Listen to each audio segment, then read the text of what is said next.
Hi guys, um, let's go through the course outline quickly and then move on to our main topics in this course.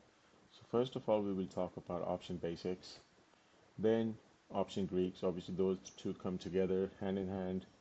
We will talk about all the main Greeks and the way they affect our strategy, especially what is the long and short of it. That's the whole idea. Just figure out what is the long and short of this whole thing, and then see if you can put the point across here. Um, We will then move on to understanding S&P 500 futures, the exact specification, like what are the tick sizes and everything. We will then move on to obviously S&P 500 futures options, understanding those. The underlying ticker will be slash ES. Obviously, ES is the S&P 500 future option, S&P 500 future. So that's what we will discuss. We will then talk about why are we trading futures option versus equity options.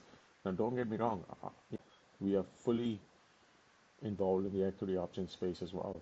It's that to start this thing with a minimum amount of capital, this is the best way to do it through the futures options market because the leverage that you get, the capital efficiency that you get is second to none in futures options.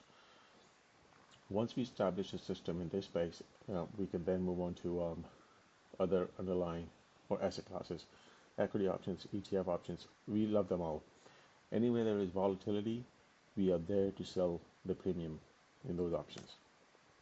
Why do we trade futures options?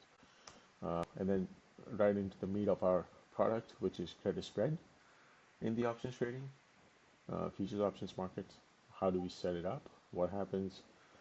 When do we manage? How do we manage? And all that stuff.